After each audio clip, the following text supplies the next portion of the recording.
building $1 million cleaning company with zero cleaning experience. Lesson number 7. This is all about fulfillment. So my goal is to show you how to build $1 million cleaning business, even if you have zero cleaning experience. And so if you do have zero cleaning experience, well, you'll see exactly how to fulfill a cleaning service. Super important to do. If you have cleaning experience, well, you will learn and you'll discover how to create cleaner clones of you. Also very, very important. And so I have learned in my 10 years of being in business that there's 4 ways to learn a skill, or at least I've learned a skill in 4 different ways. And so I want to share those 4 skills with you first before we dive into the skill of cleaning fulfillment. And so the first skill I learned after 7 years of owning a gym. I knew that like the business of owning a gym, it just wasn't for me. Like I didn't feel it, right? I wanted financial, I wanted time freedom. And upon stumbling upon the cleaning business, like I discovered that it had great margins, right? It was in high demand and the operations, they seemed really simple. The only problem was that I just didn't have any cleaning experience. And so fortunately, these 4 strategies that I had learned previously to acquire skill, they came in handy in this specific situation. So before I tell you about how I learned the skill of cleaning, let me tell you about these 4 unique strategies first, and maybe they'll apply to you as well. And they're in no particular order, okay? And so the first way I've learned a skill before is I've just worked for free.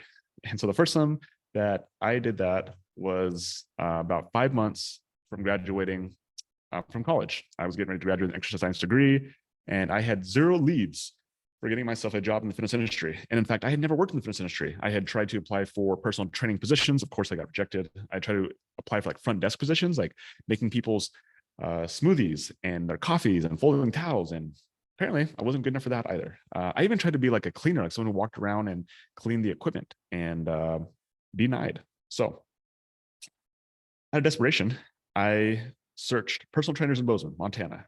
And in my head, I was like, I'm just going to reach out to all these personal trainers and see if I can work for them, right? For free. And so 1 month later, I got 1 response back. And it was from this trainer named Sean. And so Sean was a strength conditioning coach for the local high school, and he was a personal trainer at a big gym in Bozeman, Montana. And so Sean ended up becoming my very first mentor. And he taught me everything about the personal training industry. He taught me things I didn't even know that I needed to know. And it was one of those moments that I learned more in that first week of shadowing him than I had learned in my previous 5 years in college. And I was like, wow, I should have just done this right when I got out of high school. And I ended up shadowing him for 6 months, absolutely free, didn't get paid a single dime.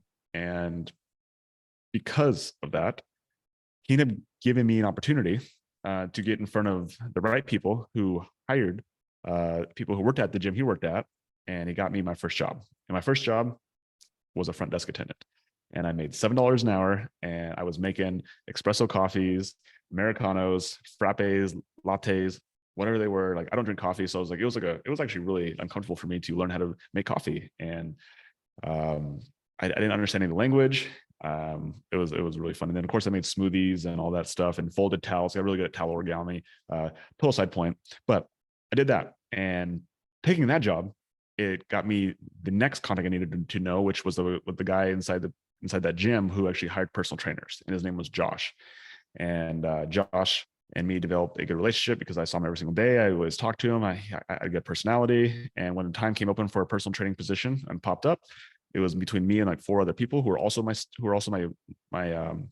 co-students who just graduated, who were about to graduate with me. They all had better grades than I did. They were all like getting ready to go to PT school, and I ended up getting the job because I'd worked myself in. So that's how I get my first personal training job. And I ended up spending 2.5 years being a personal trainer at that gym. And I was able to sharpen my skills before I ended up being able to create creating my own business, which was amazing, right? Yeah, so like super grateful for that opportunity to work for free because it fed me for the next 10 years, right? The next 10 years, it allowed me to live and survive. And oops, let me go back here. And it taught me the skill of personal training. So one of my favorite ways is work for free, right? So again, not everybody can be in that position, but if you can, it's amazing. Okay, let's talk about skill number two that I learned how to acquire a skill is I learned how to serve. And so I'm gonna tell you about a story about a networking group, or I'm starting the story with about a networking group that I attended every Thursday morning. It was called the Biz group. It was a networking group. And I did it every single morning. And it was in that networking group that I ended up meeting this guy named Mike. And so Mike just seemed like an ordinary dude in an ordinary networking group on a Thursday morning in Bozeman, Montana, with an ordinary business where he sold blinds. Well, it was one day when he was talking about his rental properties that my ears perked up a little bit. And I was like, huh, properties, it was plural, means more than one. Like, who is this guy? I thought to myself. And like at that time, I was like really interested in real estate investing. I'd read Rich Dad Poor Dad. I was like, passive income, that's the way to go. Like, I need to make money while I'm sleeping. And real estate seemed like the best way to do it. And so when I sat down with Mike, I discovered the dude was like super successful.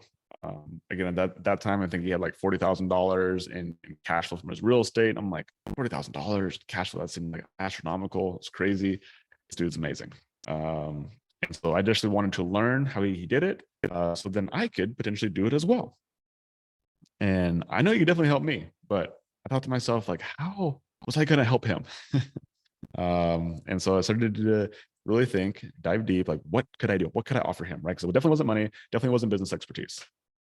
But I thought to myself, was he interested in losing weight? I mean, who isn't interested in like losing weight, or who isn't interested in improving? That's kind of what I thought to myself, right? And so I was charging about $60 per session. And I was like, if I trained him twice a week, that would be like $480 a month. I was like, okay. So if I proposed that instead of him paying me $480 a month, that I could train him for free in exchange for me to learn about real estate, do you think he would take it? I was like, I think that's a pretty good offer. And so I proposed it to him, and he said yes. And for the next 8 months, we chatted about real estate. But really, what I got out of it was not the skill of real estate, because ultimately, like, there's only so much knowledge that you can take before you actually need to take action.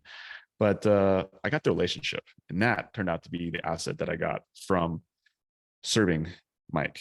And 4 years later, we ended up buying our first investment property together. And that was like a really like full circle moment. And today we actually own $3 million of real estate as partners together. And so like it all started by me figuring out, how do I serve this guy? How do I serve him? Yeah, it's like one of my favorite ways to learn a skill is like, what do I already know that someone else might want to know? And just give it to them, right? And just be somebody who gives and gives and gives. And I never expected, anything. Like I figured I would probably learn something from him, but I didn't ever know I was going to build a relationship with him. Didn't ever know we would buy real estate together. I didn't know he was going to become a partner of mine. Didn't know he was going to be somebody who I ended up becoming like an actual friend of mine. So yeah, serving, I think, is one of my favorite things to do, because it's just fun to be able to share what I know with somebody else. And so if you look at your life and see, what am I good at? And if you want to be able to get closer to somebody, you want to be able to build a connection with somebody, it's like, just go help them, right? Just make the offer to them. The worst thing you can do is say, how can I help you? Like, then you put it on them to figure it out. Like, you figure it out. You have the courage to say, I have this skill set, I think you might like it, and be okay if they say no as well, right? And like, think about something else. So one of my favorite ways to learn a skill is to serve. Okay, the third way is actually to get paid to learn. This might be one of my favorite ways. And so the first time I really experienced this is when Alex approached me to do high ticket sales for his company, Gym Launch. And I was honored that he reached out to me and wanted me to do that, but I had my doubts. I was nervous, to say the least, because the program he asked me to sell was over $100,000, and I had never sold anything for anything close to that.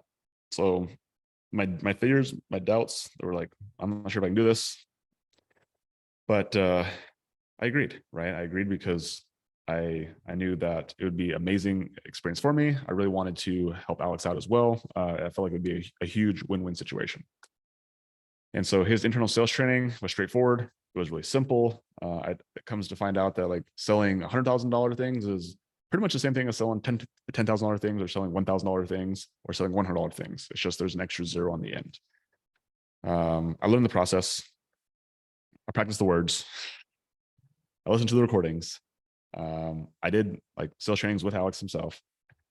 And it was amazing because after all that training, there was probably about a week of training that I did.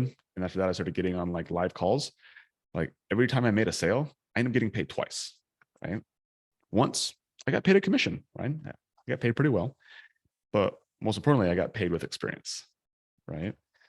And so I was getting paid to learn a skill that will serve me for the rest of my life. And so that skill that I have now, selling $100,000 high ticket services, it'll be with me forever. And it's something that nobody can take away. Like the money can go away, the job can go away, but the skill of being able to sell high ticket services will be with me forever, and it will feed my family forever. Whether I choose to use it or not is up to me. But that is an amazing way to actually acquire a skill, is being paid to learn. It is like so cool and so critical. And so I think so many entrepreneurs, they start up and want to do their own thing. And I think it's great. Like there's so many ways to learn skills. Like we're only showing ways to learn skills here. But if you want to do my favorite is like go work for a successful entrepreneur and get paid to learn a skill. And as long as you are clear expectations that, hey, like I eventually probably want to do my own thing, an entrepreneur will grow you, and they will use you for the time they have you, because they know that you're going to leave. So they're going to abuse you and use you and push you hard, because that's actually what entrepreneurship is anyway. And so it just makes sense that they're going to push you while you're an employee of theirs. So, okay, number 4. This is the way I like to do it now. And again, not everyone has this resource when you first get started, but the point of you making money, the point of you being successful, is to be able to do this thing right here. This is how you acquire skills really quickly, and how you can acquire any skill on the planet is you just pay to play. So I'll tell you a little story about this here. Okay, so it was like 2020, or 2019 actually, and we had just bought 4 investment properties in 1 year, and I was rolling, man. I was rolling. I was rolling up and down an emotional roller coaster. That's what I was rolling. On the surface, it looked like I had it figured out, but internally, like I was a basket case. I was out of control. I was like, I don't feel like successful. I don't know what I'm doing. I had money, I had time, but there was still something missing. And so I was like, I gotta figure this out. This doesn't make sense. I thought money was gonna solve my problems. I thought having more time was gonna solve my problems. And so I just was searching for answers. And that search led me to find Chris. And so Chris, he had it all, man. He had the businesses, he had the real estate, he had the family, and he had emotional intelligence. And I desired all those. Especially, I wanted to learn how to respond to my thoughts and feelings. I was like, I can't control these thoughts. I can't control these feelings. Like, I want to be able to learn that skill. And so it was a unique skill that not many people have, or they talked about, or they could help me with. And so when I found Chris had that skill, I was like, this might be the only person that I know in this moment who literally has it all, right? Has everything that I'm looking for. And because it was such a unique problem, it required a unique solution. And so that required me to basically get as close to Chris as I possibly could, right? There wasn't a course, there wasn't a specific book that I could read. I needed like as much proximity to Chris as I possibly could. And turned out that solution was going to cost me $100,000. And when I first figured out how much it was going to cost me, I was like, ooh, I don't know, right? That's a lot of money. But I also recognized that how important that skill set was, and not only how much money it was going to make me once I learned it, but like, was it worth it for me to actually feel in control, to feel at peace? And, you know, at that time I was like 31 or 32 years old. I was like, this is a skill set that will serve me for the rest of my life. So even when I'm 80, the skill set of emotional intelligence, it will continue to serve me. And I was like, is that $100,000 really that much money when you spread it out over 80 years, right? Or not 80 years, over the next 50 years. So I'm 80 years old. Like, that seems like pretty cheap. So I was like, let's do it, right? Yeah, I knew it was worth it. So I wrote the check. And ironically enough, this program was called Have It All. And so I spent 2 years mentoring with Chris, and the growth, it was fast and furious. As many of you know, like growth is, when talking about growth in the future, it's really fun. It's exciting. It's like, yes, I'm going to grow. When you talk about growth in the past, it was like, I'm so proud of it. I'm so grateful for it. See what I did. Look what I overcame. But in the present, you're like, You're looking around like, how do I get out of this? This sucks. This is painful. I didn't sign up for this. Please, like, let me out. Let me out. Like, I'm tapping out. And so through mentoring with Chris, I discovered how to become aware of my thoughts and feelings, right? I learned how to use time to make judgments about my thoughts and feelings. I learned that I could make judgments about my thoughts and feelings. And I practiced my responses to my judgments, to my thoughts and my feelings. And through that, I became a much better human. And so, man, that is like one of my favorite ways to learn a skill is literally just to pay someone for the opportunity to learn a lifetime of wisdom. And so specifically in Chris' situation, like he's been learning the skill set for 2 decades, and I was able to shorten that time frame to a couple of years. And I think to me, the fact that I can now have that skill, again, I'll be able to use the skill till I'm 80 years old. Plus, hopefully I make it past 80, but you know what? Freaking worth it. And as irony would have it, because Chris, as a total like side tangent, he's the one who actually turned me on to the cleaning business, which we're talking about tonight. And so I'm going to share with you guys tonight the skills that are actually fulfilling on a cleaning service. And so that was a skill I did not have before starting this business. And so if you want to deliver a 5-star service, well, we're going to talk about how to do that tonight. So let's talk about framework number 1, which is building $1 million cleaning business with 0 cleaning experience. So when we first started the cleaning business, marketing systems, check, right? Sales systems, check. Cleaning systems, nowhere in sight. And so my marketing and sales was high. I had tons of experience before. And I started the cleaning business. I was like, I can figure this out. But with cleaning experience, I had none. And so I definitely had doubts, but I was like, I'm pretty sure I can figure this out. Like, how hard can cleaning actually be? And now this is where I get eye rolls from everybody in here who are cleaners, right? And so this is where those doubts, they became realized, right? It's not as easy as as I thought it was going to be. And so it was our 3rd clean. I remember getting on or the end of the sales call, the gal said, hey, we agreed to the time and the date. She said, do you have a 4-wheel drive? And I was like, yeah, but that's a weird question to ask me, right? And I said, why, right? Am I going to need it? And when I Googled this house, it was like 35 minutes from our home. It was just like tucked in the foothills. And there was like snow projected overnight, but nothing too crazy. And so I was just like, it's fine. Like, we'll be totally fine. Against our 3rd clean, not knowing really anything about anything. I just said, yes, we can make it happen. So she said, okay, sounds good. Like, kind of like that. I was like, yeah, sounds good. And so I ended up estimating the clean for about 3 hours.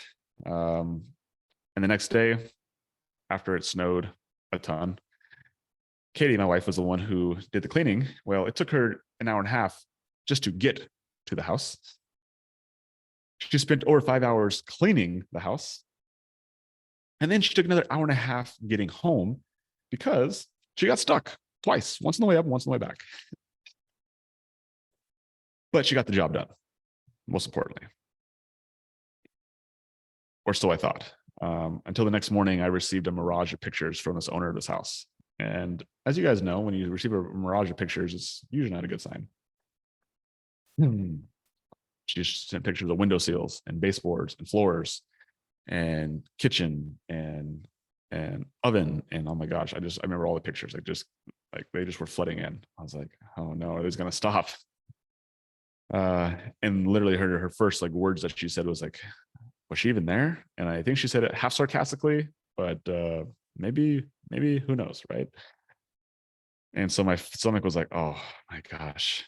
So I took ownership of the situation, and we ended up comping the clean. Like, we didn't charge the lady at all for that clean, but that wasn't really what made me uncomfortable. I had to have this conversation with my wife. I had to tell her that she sucked at cleaning.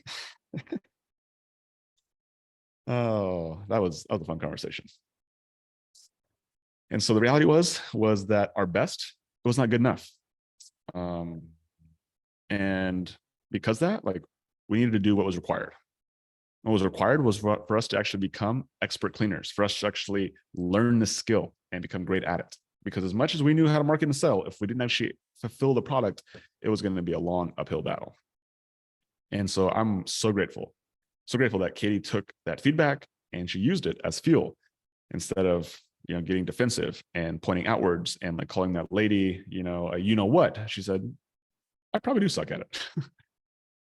And she got into Facebook groups. She started watching YouTube videos. She bought courses and she literally became obsessed. She like got herself immersed with how do I get good at cleaning? It was funny because she would always tell me about, hey, like I'm inside this group and this girl said this thing. She's like excited to tell me all these things she was learning. And I was like, I don't, because I wasn't on the field. So I didn't really resonate with all those things. Right.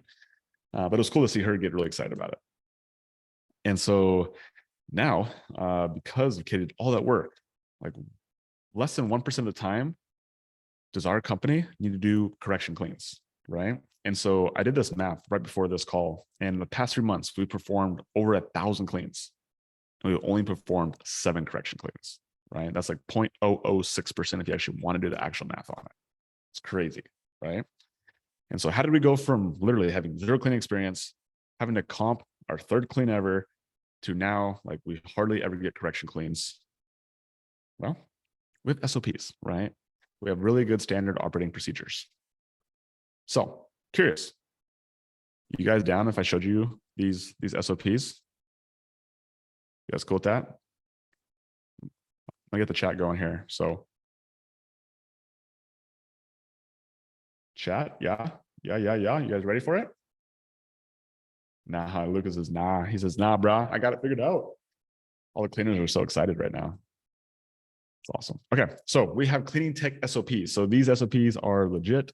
And so they literally talk about everything that we do, right? So bathrooms, kitchen, bedrooms, common areas. How do we have videos, we have SOPs for caddy organizations, like the caddy that they bring into the house. Like how do you organize that so you maximize your trips? You're not taking trips in and out all the time or from room to room. How to make beds, right? How to dress pillows, how to do really cool vacuum lines, right? So these are a few of the special SOPs that we have for our cleaner techs. And we talk about how to do windows and toilets, and tubs and showers and mirrors and vanity counters and vanity sinks and baseboards, right? Like there's literally a process for everything. How to do floors and appliances, interior of the fridge, interior oven, microwave, stovetop, kitchen countertops, cabinets, backsplash, sinks, doors, knobs, light fixtures, garbage, like all this, right? And so it's really cool that when you actually have an SOP, when there is a comment or a correction clean or a complaint, the first thing we do is we ask the cleaner, hey, did you follow the SOP? And if they say, yes, we followed it, then we go back and we look to see if it's inside our SOPs that is the problem. Oh, actually, there was no SOP on how to do vacuum lines. Boom, let's create a standard operating procedure on how to do vacuum lines. Oh, there was no standard operating procedure on how to dress a bed, right? So now we all dress the bed the same way. And so those are great opportunities for us to be able to improve our service and get better every single time by using feedback from clients. Now, this side of the coin is if it is inside our SOPs, then we go back to the cleaner and say, hey, like it's right here, right? Right here, it shows you how to do vacuum lines. It shows you how you need to move through a house, how you do a kitchen, like what is included in this clean. And then that becomes the opportunity for us to keep our cleaners accountable to actually following our SOPs. And as human beings, we always like to do things our own way, which is totally fine until somebody complains, right? Until the client complains, then it's on you, the cleaner, to say, hey, like we taught you the SOPs, here it is, you didn't follow it, it's on you. So now you got to go back, you got to fix it. You don't get paid anymore for it. Man, that sucks. But next time, follow the SOPs, right? Now everyone is held accountable. So, and guess what? If it's our fault, we take responsibility and we eat the money. We eat it for the cleaner to go back and fix it. So again, it's all about accountability, which is super cool. Toolkit, right? So we talk about the tools we use. We talk about the products we use as well. Again, these are just for what we use. You guys will probably use different things. We just wanted to say, how do we just use the least amount of products, and how do we figure out how to maximize it so we're only buying a certain number of products, not trying to like have a specific product first. Like you can have a specialty supplies and products, but we try to keep things as simple as possible, right? And so here is what we use. Here's what we give our cleaners, and they have to use our stuff. We provide all the supplies. We provide all the tools for them, the vacuums, again, all the cleaners, everything. Like we provide all that to our cleaners, right? So they don't have to buy anything themselves. Yeah. So multi-purpose cleaners, specialty cleaners, cloths and sponges, like what we use for like vacuums and mops, things like that. So next thing we have is we have a cleaning checklist, right? And the cleaning checklist is specific to the type of clean that we're doing. So we have a deep clean checklist, right? So the cleaner gets this. Also, the client gets this as well, so they know exactly what we're going to clean, which is kind of cool to see. We have a general clean checklist. So if somebody is on a maintenance clean or they're on reoccurring, then they get the general clean checklist, right? Again, our cleaner gets this as well. So both parties get it. We do move in or move out cleans. Here's our checklist as well for that. And then vacation rental checklist as well. So vacation rental checklist is a little bit unique because every single vacation rental is a little bit different. But we do have a standard operating procedure that our cleaning techs, they get trained on. But for each property, it actually has its own checklist. But from a training standpoint, each new trainer or each new cleaning tech sees this SOP for vacation rental turnovers. So just out of curiosity, anybody want access to these SOPs? That you literally can grab all these and see the full documents and use them. You guys can copy them, model them, just change the logo on them. You can just take what you like and put it into your SOPs. Anyone cool with that? Yeah, that's pretty cool. Amazing. And if you guys want to, I don't think Katie's on here, but give Katie some love. Katie is the one who did this. Like, I'm pretty transparent about this the whole time. I still have an experience, by the way.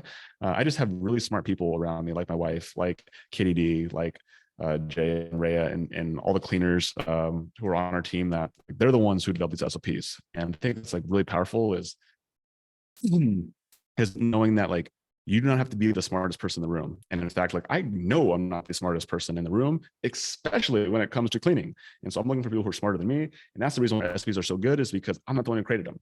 Because if I tried to be a person who had to know it all, these SOPs would suck. But I know they don't suck because our reviews are really good, our client complaints are really low, and our business is very profitable. So with that being said, and our clients stay, which is pretty cool. So those are also other features of like, how do you know that your SOPs are good? So that being said, hope you guys, oops, what happened? Oh, I clicked on something. That's what happened. So here are inside the slides. So when you get the recording, these slides will be in the recording. You guys can like literally click all these links, these buttons, and you guys can access to all of these SOPs and these checklists. So if you guys are down with that, let me know. You guys cool with that? And we're just getting started, guys. We're just getting started. This is only framework number 1. We got 2 more to go. So let's do this thing. Let's have some fun tonight. Okay. So how to make your schedule juggler the MVP of your team. So this is a fun one. So if you guys haven't started a cleaning company yet, or you guys have a cleaning company, then you guys know like how important the schedule juggler is. If you don't have a cleaning company yet, you're just still looking at it. Well, the schedule juggler will be a very important person on your team. So, and I know this firsthand because I saw Katie and I saw her very frustrated when she was in this position. When you get call outs from cleaners last minute, and then you get last minute cancellations from clients, it has a toll on you, right? And definitely was having a toll on Katie. And so playing the schedule juggler, I could tell, was not getting her excited. It wasn't getting her out of bed every single day. Like, I am so excited to play this role, right? Especially because, she had been in the business for a while and she was looking to continue to elevate herself. And she was the bottleneck, right? She couldn't get herself out of the schedule juggler. And I just asked her a simple question. I said, why? Why did you let this off? Right? To me, on the outside, it looks really simple. It looks really easy. And she said, Logan, like scheduling is complicated. It's not as easy as you think. I said, I agree, right? 100%. But still, like, why haven't you handed it off yet? And she's like, well, I don't know who could do it. I was like, oh, interesting. Who could do what? She said, be the schedule juggler, you dummy. Basically is what she said, right? Like, she didn't actually say that, but through her words. I was like, well, what the heck does a schedule juggler need to do? Right? Like genuinely curious, like I've never done before. I don't know. And she started rattling off what she did. And she was proud. She's like, this is what I do. I do this and this and this. When somebody cancels on the client side, I gotta do this. And then when I have a clean tech call out, I gotta do this. I was like, oh, that's really cool. Right. I didn't know any of that. I was like, what do you have this written down at? And she looked at me like, oh, okay. I get what you're going at now, right? I see what I need to do. I was like, okay. And that's it. That was in that conversation. Well, 2 weeks later, Katie handed off the schedule juggler. And she hasn't played that role in years. And all she did, right? All she did, she just documented what she did. It really sometimes is that simple. Like, we like to make business really crazy, and there's lots of cool concepts out there, and there's lots of really cool like ways to spin things. But sometimes the simplicity, it doesn't rise to the level of greatness because it's just simple. But a lot of times, simple is what scales, and fancy is what fails. And so, just curious if you guys are interested, if I kind of walk you guys through a little bit about what she took from her head and she put it into documents and into procedures. You guys okay if I share some of that with you guys? If I share with you a little about Katie's brain. I'm gonna share Katie's brain today. I didn't ask for her permission, so we'll see what happens. So the first thing that we did is we made a schedule optimization a document. So it's like, okay, what are our ground rules for scheduling? Like, what are we looking for, right? And so we got a perspective of the cleaners, we got a perspective of the admin, and then of course we actually have the perspective of the clients as well. And then we don't talk about hours. Like, what are our hours, right? So like, what's our box that we're fitting this in? Are we going from 8 to 5? Are we going from 7 to 6? Are we going Monday through Friday? And so understanding like what your box is. And we also created what's called a 6-hour rule, which means that if it's more than 6 hours, we don't have solo clean. So we have a solo clean model, but anything more than 6 hours, the 6 man hours specifically, we do teams, right? Because it can really beat a cleaner up to be at a house all day long. Kind of very similar to what I did with Katie at that third cleaning we did up in the mountains. Like, I got to beat up, right? We talk about breaks, right? So what do we allocate for breaks as far as between cleans? How many cleans are we doing a day? We're doing 1 clean a day, we're doing 2 cleans a day, we're doing 3 cleans a day. So again, we have a framework for that when we're looking at the schedule. And then what are our cleaning times? Like, do we clean, like, do we start cleaning at 8 a.m.? Do we start cleaning 9 a.m.? What's our afternoon clean time? Is it at 11, 12, or 1? Do we have a late afternoon time? Do we have like a 2, 3, or 4 afternoon time? And so again, like, we needed to put down what are our rules. That way we could see how to optimize our schedule, okay? Next thing is correction cleans. So if a client is unhappy, right? What do we do? Like, what's the process? When we text our client after every clean, we ask them how the cleaning was. And again, sometimes we get Mirage pictures. Sometimes we get a complaint saying, I didn't see that the floors were done. I didn't see the bathrooms were done. They missed this, they missed that. How do we handle that, right? And so we have a process and a procedure for how do we go back? Do we discount the clean? And how does it work for the cleaner? Like, do they get paid for that? Do they not get paid for that? And so again, we have a process for how we handle correction cleans, because again, as good as your service is, there are always going to be disconnect between you and your client. And so you need to have a process for it. Now, the goal is to minimize those, but you must have a process for it. So here's the process. And then call outs. So one of the unfortunate pieces of the business is that your cleaners, they will call out sometimes, right? And sometimes they call out last minute. Sometimes they will call out a couple days before, and you have a client on the schedule and and you no longer have a cleaner. What do you do? What if you only have 1 or 2 cleaners? Then what do you do, right? Like, we have a team of I think 11 or 12 cleaners at the moment. And so it's a juggle. It's always a juggling act. And so like, you need to have a process for it. Okay. And so we have a process for that right here. And so when you have a call out, this is how we handle it. Okay. And then last minute cancellation. So what if a client cancels, right? Last minute, they say, oh, I got sick. I got COVID. I got this, I got that. Like, how do you handle that, right? And so for a long time, we actually didn't have a process. And it hurt not only us as the business, but it hurt our cleaners because they only get paid when they're working, right? And so now we have a rule, we have a we have a policy that we share with our client when they attempt to cancel within 48 hours. And the irony in this whole thing is that before we had this rule, this policy, that clients would just cancel and it would be cool. But since we implemented this policy, can you guys guess how many clients actually cancel within this 48 hours, knowing that they have to pay for half of the cleaning and they don't get a cleaning? Can you guys guess? Yeah, not very many. Somehow they always seem to make it work, right? And again, the value in the service we provide is it's a done for you service, which means the client actually doesn't have to do anything. So it's not like they have to do it with us, or they do it on their own. Like we like, it's on us to do it. So that's where you have to pull, again, when you know your business, you can say, here's our policy. And we also to explain them why, right? Because our cleaners, they have a set schedule. And when you cancel, like then our cleaner's sitting there, right? And that could have been filled with somebody else. And so when we explain to them why we have the cancellation policy, all of them just say, okay, I'll make it work. I'll figure it out, right? Crazy. Well, and as a bonus, we have a little script there as well. Okay. So you guys want these? You guys want these SOPs for how to actually optimize your schedule, how to handle callouts, how to handle last minute cancellations. Again, you guys can, if you guys don't have these at all, you guys can literally just like copy these, or you can take what you like and input it into your existing SOPs. So if you guys like that, let me know. The chat's actually been working. It's been working tonight. I see people in there. I see some feedback. It's good to see. Yeah, I like it. It's so funny because cleaning, the actual service is like the thing that to me is like, I mean, it's cool. Don't get me wrong, but like it seems like everyone is about it. So I like it. I like it. All right. So when you guys go to the slides, when you guys get the recording, the replay inside your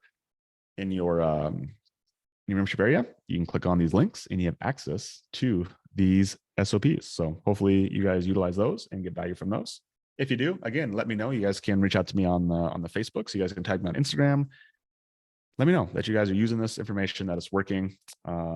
It's cool to see that you guys are taking this and you're utilizing it and making it work. So let's talk about framework number 3. So how to create leaders so your business can grow without you. This is what it's all about, boys and girls. So it took me 3 years to delegate myself out of my fitness business, right? It took me a long time. But when we started the cleaning business in October 2020, like we legit only had 6 weeks, okay? Why? Because we had a trip to Austin, Texas, that we were going to be down there for the entire month of December 1st to, we were flying back like December 20th or 29th, like right after New Year's. And we needed this business to continue to run without us, right? Like we were not going to be in Bozeman, Montana. And so we got to figure out how to make this thing hum and haw without our physical labor, which was both exciting and maybe a little silly at the same time, but it is what it is. And so how we got this business started is Katie cleaned and I did sales, right? We worked double time because not only did we have to learn this, we had to learn these roles. Like I was learning the sales process for the cleaning company. Katie was learning the cleaning process for the cleaning company. But not only that, we were documenting the whole time, right? And so I created a sales system and Katie created a cleaning system. But that wasn't all we did, because we also recognized after that we didn't want to be the ones who continued to hire salespeople or continue to hire cleaning techs. So additionally, we created SOPs for how to train salespeople and how to train cleaning techs, okay? And so this actually allowed us to make our very first employees also our very first trainers. So when I handed off the sales, I actually never trained another salesperson again. And when Katie handed off the cleaning, she never had to train another cleaning tech again, okay? Because we did not only the first step, we did the second step as well, okay? And so this kept Katie and I from actually becoming the bottleneck of growth in our business, right? And most importantly, here's what it did, is it gave our staff the opportunity to become teachers, to become leaders, to become part of the process of building something really, really cool. And when we're on our team meetings, specifically our vision meetings every single week, like I look at the people who were there and the people who were there from the beginning, and they started out in different roles and they kept on growing, they kept on evolving. And one of the reasons that they were able to do that is because Katie and I got out of the way. And we said, you know what? I think you guys can do this better than we can. In fact, I know you can do this better than I can do it, because you have the attention, because you have the bandwidth, right? Like Katie and I have a million things that we have going on that we have to do to run a business. And you have one thing, right? Or maybe one or two things, and you can make this your baby. And so when we gave our staff that opportunity, that's how we've been able to grow, is because Katie and I aren't the ones who are putting it on our backs. We're not the ones who have to be the masters. We don't have to be the smartest people in the room. We're able to build a team. So if you guys are interested in seeing the trainer SOPs that have allowed us to onboard I literally just did this math. I went to our QuickBooks. We've onboarded 68 staff members in the last 2 years, right? There's 68 names on our payroll. So if you guys are curious on how we did that, you're about to get it, right? You're about to get that. So how do you train a trainer, right? So we have trainer tech SOPs. So when a clean tech comes in, we give them opportunity to learn how to be a training tech, right? So they get the opportunity to teach what they were taught when they came in. They get to teach that to the next person, right? And there's really cool incentives for them that they get paid more. I mean, it's not a ton, but they get paid some more. But really, what they do is they get significance. So it means like, hey, like I help, right? They feel part of the growth. They feel part of the journey. They feel part of somebody else. Like think about what you guys like. When you guys have something that you really, really enjoy, you really like, or something you're really, really good at, like how much do you love to share with people? How much do you love to teach people? Like even people who don't want your help, don't want your advice. Sometimes you just give it to them, right? Think about this from a cleaner, somebody who's really good at it, somebody who has pride in their work. Like when you give them an opportunity to actually teach somebody else what they know and their skill sets, like, do you think that's going to make them feel good about themselves? It's going to make them feel like they're they're more bought into the culture, that they're more bought into the success of the company, right?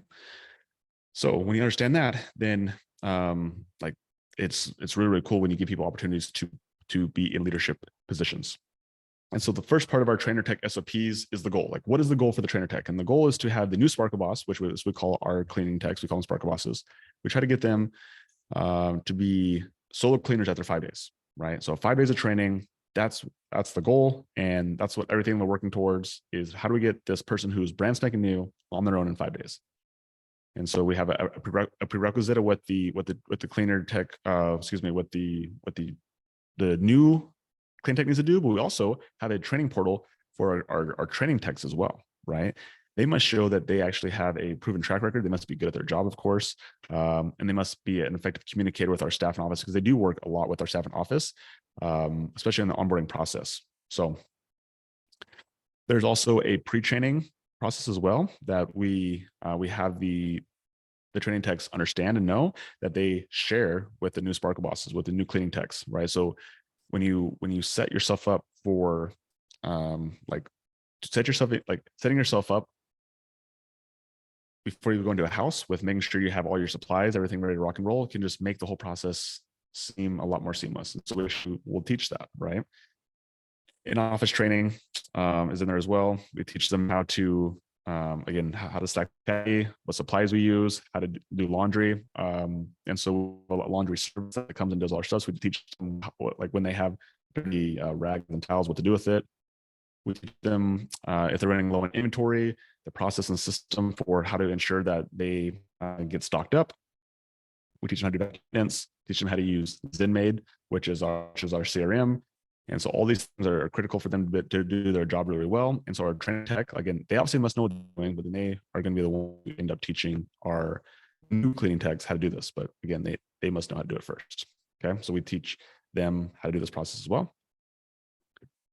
And then when they're actually out in the field, so that's all in the office, and now in the field training. So now this is where the trainer is going to be hip to hip with the new cleaning tech.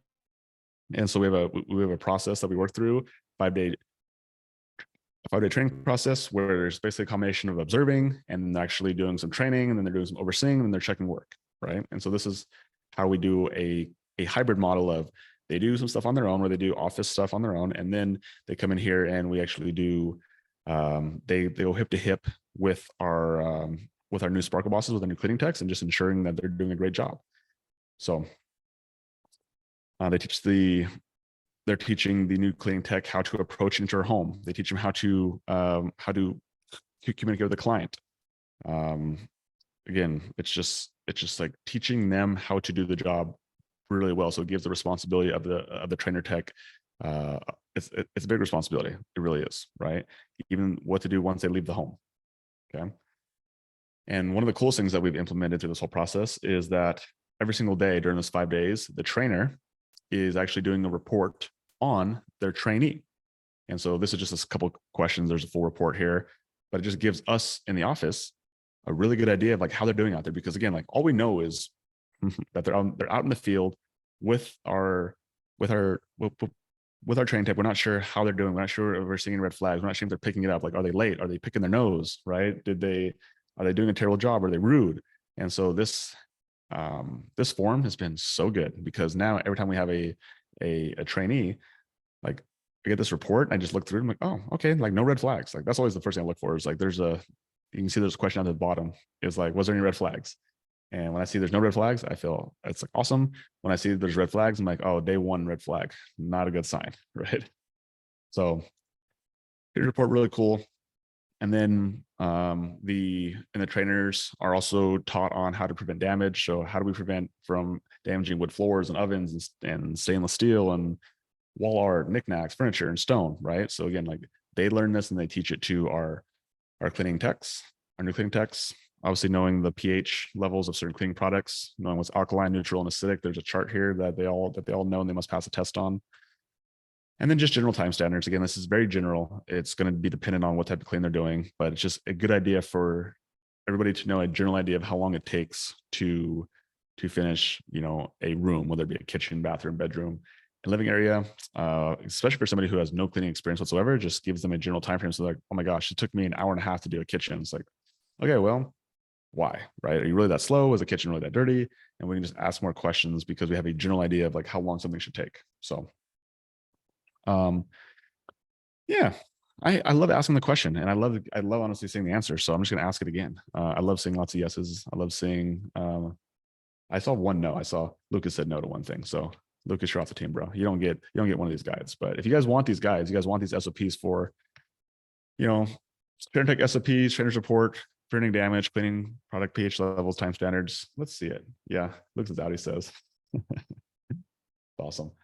Yeah. So again, like, you guys get access to all these, and again, use them. If you don't have anything, like, amazing. This is amazing first draft. If you already have a process, then like implement this in where it makes sense, right? Find where you're weak and put this in. So hopefully you guys I'm sure you guys get value from this. I think it's really cool. Like, again, like, for me, like, I don't know, I'm not an expert in cleaning, but when I see these, I'm like, oh my gosh, like, this is really cool. Like, I love seeing this. I see how we're able to do a really good job. It's because these SOPs, these system processes are like really, really good. So yeah. So just out of curiosity, like, who in here actually has zero cleaning experience? Does anybody in here have, like, me? That's me, right? I have zero cleaning experience. So, like, do you guys feel like you have the confidence knowing that you can actually follow these procedures to provide an excellent service? Yeah.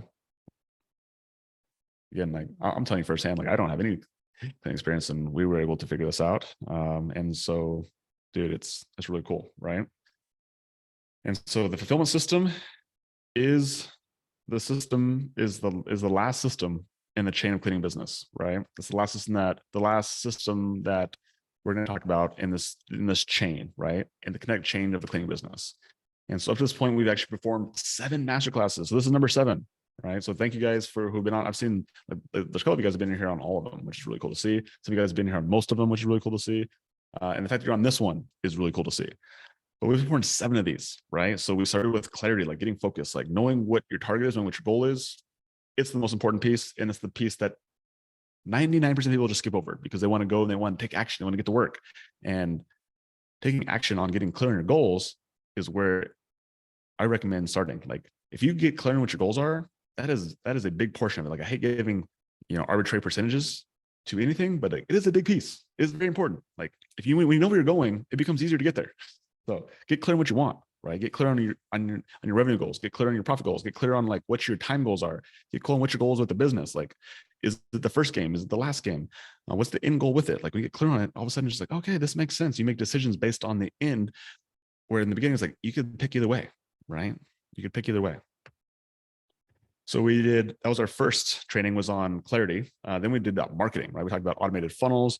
We talked about Facebook ads. We talked about Google ads. We talked about local service ads. We talked about internal marketing, like how to do email campaigns, how to do text campaigns. Like, the marketing stuff is really good. That's I would consider that one of my specialties.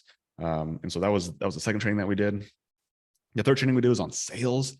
I would say sales is one of the things I enjoyed the most as well. And we talked about the sales process from how do we, like, once that lead comes in, how do we sell them to even get them on a phone call? And then when we actually get them on a phone call, what do we, like, what are the words that we say to them to get them to buy a cleaning service? And then once they buy the cleaning service, what are the words that we say to get them to convert into a client? And then once they're a client, how do we sell them into doing more services? How do we sell them additional cleaning services, right? It's like, it's sales, right, all day long. And then, like, it's so fun. It's so fun when it's not a pushy, it's not salesy. It's like, you're actually providing value. And so we did a sales training 2003, and then we did recruiting. So recruiting is really just sales for your cleaners, right? And so same thing, like the process. What's the funnel? What's the funnel for somebody who says, hey, I'm interested in becoming a cleaning tech, or I'm interested in sales, becoming a salesperson. And then what is the process to get them onto a call? What's the script that you use in order for you to see if they're going to be a good fit for your company? How do you try to pull out, like, what their core values are?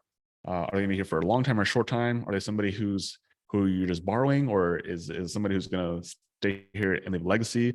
Are they somebody who can grow? Or are they somebody who's going to just kind of like fill a seat? Or are they just a warm body?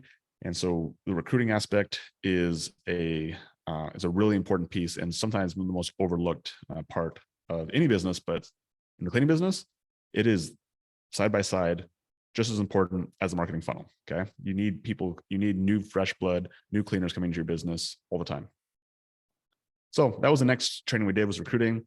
Then we went data, right? So for all my data nerds out there, we did a deep dive on data and understanding how to look at data, actually how to find data. First off, like, what data we're looking for. There's so much, like, numbers are everywhere, but what numbers are important? And once we understand what numbers are important, well, then how do we make decisions based on those numbers, right? And so when you're able to look at the numbers from marketing, look at the numbers from recruiting, look at the numbers from sales, and be able to take all those together and be like, oh, like, I see what's happening in this business. Like, I see where the problem is. I see where the flaws are. We need to work on this. That becomes really exciting. And so we talked about data. We talked about two specific spreadsheets: the business intelligence sheet, and the vision sheet. So that was a really cool training as well we did. And then we talked about culture. And culture was, again, it's like definitely a derivative of recruiting. But when you establish a culture, you establish what your core values are. You establish what you stand for. You're able to withstand adversity. You're able to push through because you're fighting for something more than just a paycheck, for just trying to make profit, for just trying to make revenue. And your customers can see that, your employees can see that. Most importantly, you can see that. And so, like, the person you need to sell the hardest is yourself. And so the culture of your company, it all starts with you. And so if you are somebody who is who's responsible and takes ownership and is the one who's going to be a problem solver, then guess what? Your culture will reflect that. But if you're somebody who's always blaming, always looking outward and trying to say, hey, this is not my fault, well, guess what? The people on your team will do that as well. Your clients will mimic that as well. And so your culture starts with you, because the people who, the person you are, you'll attract those people to you. And then, of course, today we talked about fulfillment. And so this is number 7. Goal with this whole masterclass, guys, a business in a box, right? And so I love receiving messages like this. Like this one who said, I love the sales. It works like a charm. It's awesome to see. Another message like this, basically saying that they made 2 sales and basically just took all the action that we talked about and getting the VA more hours, like, just again, like little things, but little things move big, make the business move in big points. Okay. And then even seeing this is on here right now. And so James is starting his cleaning company, which is cool to see, and using all the stuff that we started from inside here. And like, these shout outs, to see, appreciate seeing these. And again, like, that they don't have to share these with me or tag me, but I do enjoy seeing them. And so this is the first time that I've met, but if you guys do have wins, definitely share them with me. Love to give you guys a shout out. And yeah, and again, like, if you guys do have questions, post them in the Facebook group, and just really cool to see. So just thank you guys for being part of this journey. And yeah, like the last 2 weeks, I've done 2 decades in a day. And so those have been really fun. It's been really fun to take, you guys from who were on this call, and you guys came into my world. Like, one was in Montana and one was right here in Arizona. And it was cool to have you guys come out and like actually like put some of this in action in a really short amount of time. And both days were long days, and they were really, man, we got a lot of stuff done. And yeah, just the feedback I've got from them has been amazing. I'm like, I like doing this. I really like taking somebody and compressing time and being hip to hip, belly to belly, and being able to help someone like implement these tactics on a customizable way, and then being able to fill in some of those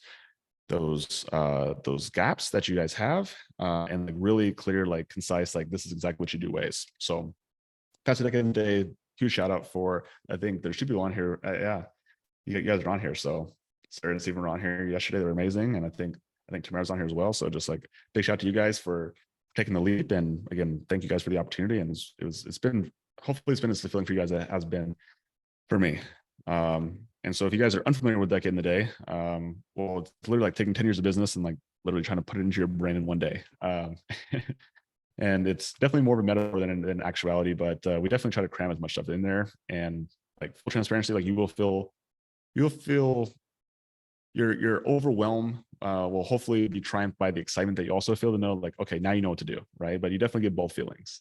There is no good without the bad. It's literally just a spectrum. Like, oh, this feels good. Okay, this feels bad. This feels good. This feels bad.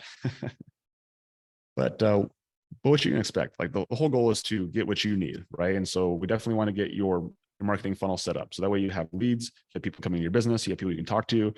The lifeblood of a business is having people that you can continue to talk to, and you're trying to be able to get your service, you're able to provide your service to. Okay. Part of that marketing funnel is your sales system. So you need to be able to like have the words to say, hey, like here's what I offer, and do it in a way that again is not salesy, it's not sleazy, but it also does the job, right? And that's what the sales system does. It is so good because it's not pushy whatsoever. You can attest, anybody's on here, if you guys have used the sales system, like it's really good. It's literally zero pressure, but it's also direct. It also does what it needs to do, which is amazing, right? You need a recruiting funnel. So people are going to be the ones who grow your company for you. It will not be you. If you think you're the superstar, you're going to be the rock star cleaner, you're going to be the rock star salesperson. Well, I got news for you. Like you will not be as successful as somebody who decides that they're going to be a rock star leader. They're going to be a rock star recruiter. That person will beat you every single time because you are only one person. No matter if you're 100% and I'm 50%, if I have 5 of me at 50%, I am better than you because I'm 250%, you're only 100%, right? It's just math. Culture training, again, how to build a culture. And really, it's just like, how do we make you a better human? Because when you're a better human, you expect better of yourself. You have a higher standard for yourself. And then in return, you create a higher standard for the people around you. And you actually have confidence in yourself, then you have confidence in the people. So culture training, truly, like if I'm being completely transparent with you, it's just you. It's you training. It's like, how do you get over your own crap? Because when you get over your crap, then you can help other people get over their crap. And then, of course, data tracking analysis, like getting your system set up, knowing what numbers to track, getting your intelligence sheet set up, get your vision sheet set up, so you can become somebody who it looks like you're a puppet master. And people wonder, like, how do you do that, right? It's because you understand numbers. You understand how numbers work together. And that's really important. It's not just understanding like how do you track a cost per lead, or how do you track a sales percentage, but how does that make sense when you put it against your attrition rate? How do you put it against your net profit? How do you put it against your how much it's costing you to acquire a customer, right? Like these are all numbers. When you put them together, it's like, oh, this is how it works, right? Now I see what we need to work on, right? And here's the news for you. A condition doing business is that there's problems. There's always problems, and your job is to be the ultimate problem solver. But it's not necessarily you doing the problems. Solving the problems is saying, okay, here's the problem, and then finding somebody in your team who you want to give them the opportunity to solve the problem, because your team, you give them opportunity to be leaders. And then guess what? They end up solving the problem better than you can because they have more attention, because they're actually in it a lot of times, right? So data tracking analysis, and in-person experience, right? It's funny because when we're locked up for I think a lot of us, we missed out on a lot of experiences. And even look in the coaching world now, and like, again, like I have been an in part of lots of mentorships and lots of other programs, and I don't see anyone doing like this type of in-person experience, not this specifically like a one-on-one experience like this. And I definitely can't guarantee that I'll continue to be able to do this one-on-one experience for long, especially if this continues to pick up. But like right now, this in-person experience, I'm like, this is pretty cool. Like I would have wanted this, right? Like this is what I wanted. An opportunity like this, because I said, like, I've spent lots of money on mentors. I've worked for free. I've I've used skills I've used my skill sets to learn skills. And so there's lots of ways you can learn it, but I created Deck in a Day for just a younger version of me, right? And so this opportunity has been open for 5 people, right? It's been open since probably week 2 or 3 is when I think I introduced this out there. The investment on it is $10,000. But for the first 5 people, they're getting 50% discount. And the biggest reason why is because, again, like you guys are taking an opportunity, you guys are taking a chance on me, right? You guys take a chance on me. And I appreciate that. And so as we continue to develop these systems a decade a day, make it better and better and better, hopefully that everybody who's done it so far is like seeing like the value is definitely there. And like, hopefully you see even the value that at 10 grand is like definitely there as well. Yeah, again, like that's why we're doing 50% discount for the first 5 people. And so right now there's 2 spots left. So if you guys are interested, like now's the time. And so if you want the highest level of certainty that you're doing things right, like this is what Deck in a Day is for. So again, like just getting the answers, going right to the horse's mouth, not having to guess, not having to assume, like it's right there, right? And if you are not able to make an extra $5,000 with this program, like I did something wrong or you didn't execute, but ultimately, like if for some reason you don't, like I will just write you a check back for the $5,000, right? Or again, if you're after this and you're the 6th or 7th person, then I'll write you the check back for 10 grand, right? Whatever it is that you end up paying. So that's the guarantee I make on this program. Okay. So, and as a really cool bonus, you get free lodging, right? So if you have, if one of our Airbnbs is open, you can some of our Airbnbs. If not, then we'll house you in a hotel and we'll get some yum yums. So last 2 times have been really fun getting some good yum yums, getting some good food, being able to bond over breaking bread with people. One of my favorite things to do. And so just a good excuse for us to get out and hang out as well. So if you guys are interested, we'll drop the application in the chat. Again, the application will also be inside the slides as well. But without further ado, let's get into a little bit of Q&A. So Rhea, if you want to. Yep, awesome. Thank you for dropping the link in there. Okay, so let me unshare my screen here real quick. Cool. Awesome. Yes, and Tamara, I have a surprise for you as well. I see that you're hopping off here, but I got a cool little bonus for you. I'm gonna give you that training that we talked about. I'm gonna give that to you for free. It's like a $4,000 training. You're gonna get it for free. So I'll message you all the details. But so you gotta hop off. But cool. All right. Yes, Sarah. Thank you guys. Yeah, Sarah and Steven, you guys were so fun, so fun, so fun. Okay, I'm looking up the chat here. See if you guys got any questions. I'll stay on here for a few more minutes to answer some questions. I have a question. What is? Just speak it out. Yeah, go for it. Okay. It's actually the question that I asked in the Facebook group. So the way that we were doing our billing was a first of the month flat fee payment based off of the frequency of the clean and also, yeah, just what's included in each clean, depending on the size of the house. And I know that the way that you guys do it is it's a per clean price. And I was just wondering what the advantage would be to move to that model versus what we are doing. Yeah. I actually had this conversation with Tamara as well. And there's less friction when you do it, when you're able to bill it after the clean, rather than saying, before you even clean the house, give me your credit card and I'm going to bill you right now. And I'm going to bill you for 2 cleans. And then I'm going to do this in 2 weeks. So there's more friction on there. Second thing is like, if the client does cancel, then guess what? You're in debt. You got to try to figure out how to make it work for them. So basically, like, by you doing that, they actually own you. Right. So it's funny because when people think about money, they think about it opposite. Like the person who actually receives the money, they're the one who gets owned. When you like refuse money, then you're the one who keeps control. Right.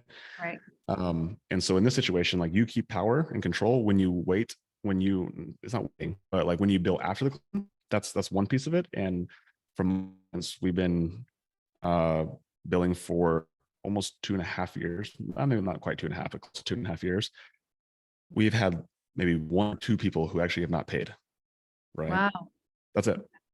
Wow. So like, to me, it doesn't make sense. Like even if it was 5 or 10 people, like I would still, like, out of all the cleans, again, like, I don't know what, I think we had over 900 customers. If only, let's just say even none of them didn't pay, like, it's still not statistically significant enough for me to say, okay, I need to collect the payment of money up front because I'm not going to get on the back end. Like, that's the only reason you would do it. And right. I understand because that's the way the fitness business That's why we used to run it, because we had to, because if we take the money up front, people would not pay for it. And they were okay with that, right?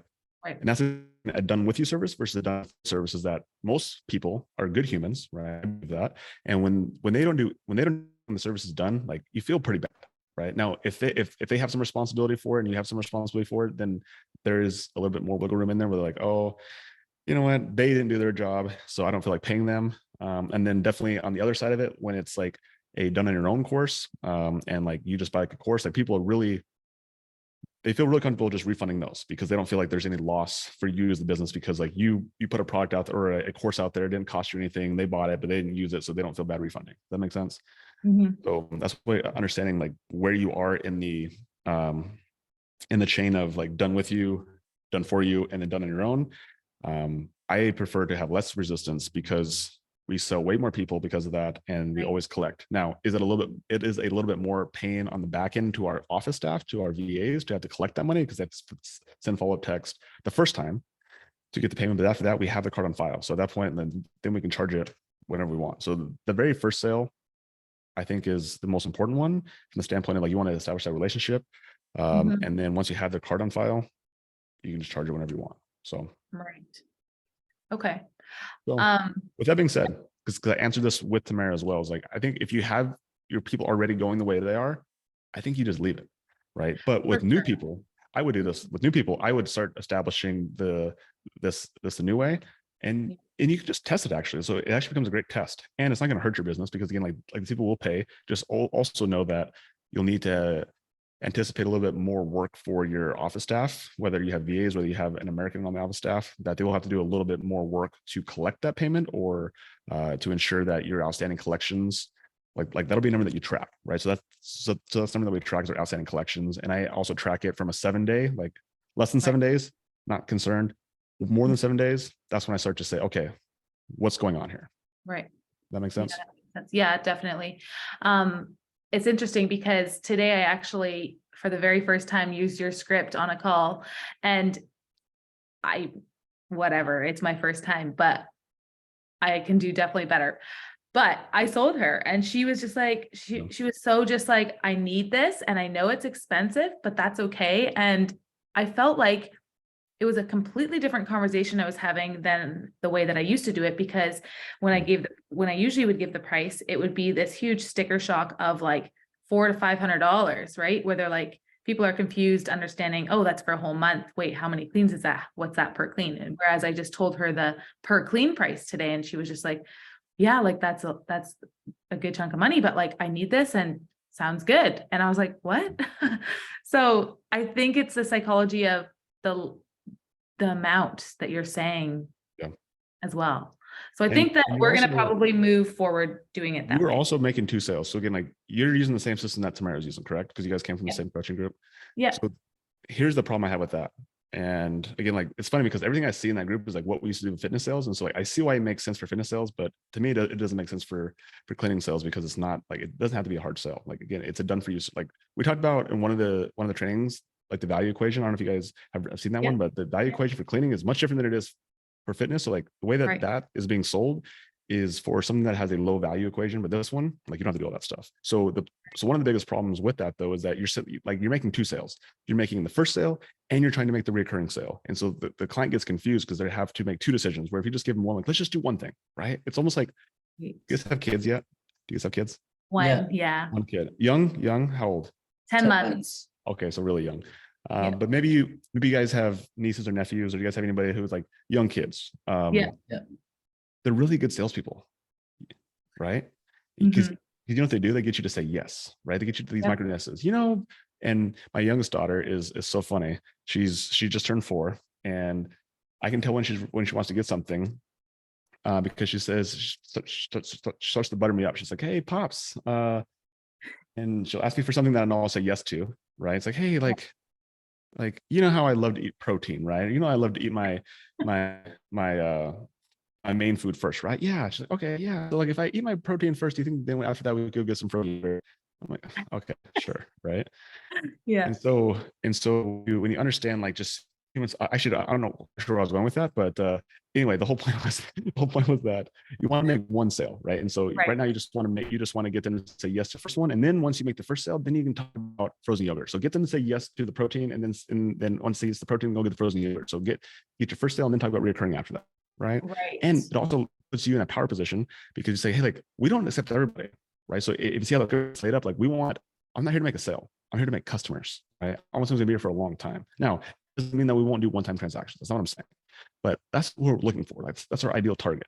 And so if someone's not an ideal target and they're kind of a pain in the butt and they're rude, like, do you really want to expose your staff to those people, whether it be your office staff or your cleaners? Like, No. that's your job, right? And again, I'm not saying you as the like you don't have to be the salesperson forever, but like that is your job as an owner, is to make sure that your staff understands that like it has to work for both parties. Like it can't be like this rude client who gets whatever they want and like your staff has to pay the price for it. It's like if the client is rude, then like we don't serve that person. Like they must establish the same not establish the same core values that our team does, but they can't be rude. They can't be disrespectful. They can't be a big pain in the butt intentionally, right? Now, I'm rambling right now. You can't have tough conversations with people at the same time. But just think about your team from that standpoint. Yeah, definitely. Okay, so then that brings me to another question. When we're on the sales calls, would we just be only selling that initial clean? And what if somebody says to us, hey, I actually really want to sign up for biweekly? Do we just say then, hey, you know what? We're just going to get started with the first one. We'll let you decide that later. Let people buy. Yeah. So I'm not saying don't let people die. Like, and that's one of the things that Tamara and I talked about too, is like, don't say no to people. Right. But I'm not like, if they ask you for it, by all means, like, yes, like I will accept your money. Yes. Okay. And so let's get the first one taken care of. How it works after that is, and this is how it works after that. And again, if you want to like say that we'll bill you right away, again, that's totally fine. I have no problem with that. But when you try to take somebody who's not ready for that and you try to push onto them, then you could lose somebody who would at least buy once, and now they could have the opportunity to buy a second time, but you were trying to force the second buy right away, and they said no to the first buy, right? So you missed out. Yeah. Okay. I like that. And even thinking about it from the client perspective, again, it's like, why are they so pushy on the second clean? Like, I'm like, if I like the first one, I'm gonna like come back anyway, right? So they're just like, their thought process is like, they're probably not very good, and so they're trying to trap me. That's Right. I think this is going to be a game changer. I'm like super excited. So thank you. 100%. Unless you hate money, like accept money, but also understand a little bit of human psychology and just like think about it from your point of view. Like, how would you like to do it? And even when you got in that sales call, the reason why it probably felt good is because you felt good about it. I did. I didn't feel so like pushy. Yeah. 100%. Sure. So cool. Any other questions you guys got? Not us. Nope. Awesome. Not yet, but I'm sure I'll have more for the Facebook group. Cool. You guys are amazing. All right. Nicole has a question. Thank you so much for everything you share. My question: how do you structure compensation for your office staff, especially the sales team? Good question. So office staff, we have VAs, our office staff. So we have a schedule coordinator, schedule juggler, as I called them earlier. And then people who handle just like incoming client, stuff from the clients, stuff from the cleaning techs, and our VAs are compensated. They get paid weekly. Their compensation varies, but the sales, and again, all the compensation stuff for VA specifically is in the VA training. So if you go to recruiting, there's like a whole thing on the VA sales training, and excuse me, it's not sales training, the VA training, and then there it talks about everything from how to hire VAs, how to find them, how to pay them, what platform to pay them through. So go look on that. And as far as sales team, I answered this question at the Facebook group, but if you have a part-time salesperson, you'll just pay them commission only. And when we've done it before, we paid $25 per sale. But the cool thing is, again, specifically in the way that we do it, is that we offer that $25 per sale as the front end sale, but then their goal is also to get the conversion sale too. And so they can get $25 in the conversion too. So it actually helps our salesperson make a little bit more money when we give them two sales rather than like what we talked about with Jessica Lucas, where they're trying to sell both in the front end. So again, like thinking about it from the staff perspective, it's like they're incentivized also to make sure they have a good experience in that first one, and then their goal is to get them on a second phone call and sign them up for a conversion call. So if they are full-time, then you can do a base plus commission, and that's the way I recommend it, is doing a base. So like our sales gal, she gets paid $500 a week plus commissions, and again, she's making 10 sales a week, $25 of $250. She's making $750 a week. No, is that right? No. Well, with this.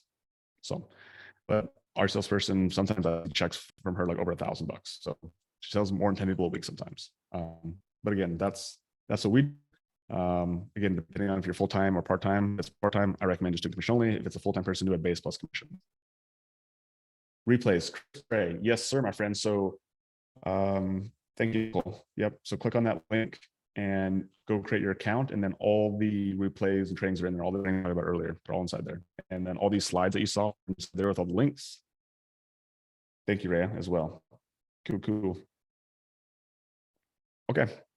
It's funny because I didn't even realize that this call was, because we were in Montana for 10 days and we just got back to Arizona and the time switched, but it didn't switch in Arizona. So now we're in Pacific Standard Time. So today I'm sitting there at the gym, I'm on the treadmill. I'm like looking at my phone, like, oh my gosh, why is my training at 5 today? Usually it's at 6 because usually we're mountain time. And I was like, oh my gosh, we're in Pacific Standard Time now. So I had to skip out on some steps today. But so for me right now, it's only 6 o'clock. Usually it's, or 6:30. It's usually 7:30. So I feel like I have a whole lot of time here tonight. Jamin, what's up, my dude? Started a cleaning company in Boise. When you launched your funnel, how long did you start getting leads? Right away, dude. Right away. Turned mine on a week ago. Haven't got any leads yet. I'm just getting the 70-ish page views a day. I'm thinking maybe it could cause locals for some Google. We sent verified yet. Also, our social pages are super new. Yeah, you should definitely be getting leads right away. So do this. Drop your link in the Facebook group, Jamin, for your funnel, and I can look at it. Anybody else can take a peek at it too. They can go through it and see what's going on. We'll just make sure that the funnel looks good, and then start with that. And then maybe we can review your Facebook ad itself and just make sure everything is set up properly. But go into the Facebook group, drop your funnel in there. I think that's the first place to look, make sure that everything is like going through. And also you should test it. Test your Facebook funnel. Make sure that sometimes it's that simple. Like go through your funnel yourself. Make sure that your leads are popping up and everything's going through. So, but drop it in the group, and that way we can all test it for you here, or I can at least go through it. If anybody else wants to help out, they can as well. Logan, I actually have one more question for you. Go for it.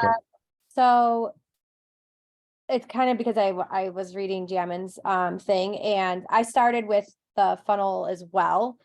And I've actually had really good success with the new Facebook instant forms, because it doesn't have, like, people don't have to leave their Facebook scrolling to sign up through a ClickFunnels. Yep. But then like the last few weeks, like my leads, I have gotten really good leads. And the last like 2 weeks or so, it's slowed down a lot. So, but I don't have a ClickFunnels anymore because I started doing the instant leads. Are those, so 2 questions. Are the leads responding to you? Like, are you texting them or calling them? What are you doing with the leads? So we've had a pretty good schedule, general cleans. Like a lot of people have gotten 1 clean, and then like we have like, I think like 6 recurring. Okay. And then, but a lot of people are ghosting me. Like I'm texting with them, like trying to schedule a call, and they're not like, they'll stop responding. Like right when I asked to get on a call, they stop responding. Yep. So I'm still working like a lot of the leads that we have, but like a lot of them don't want to hop on the call.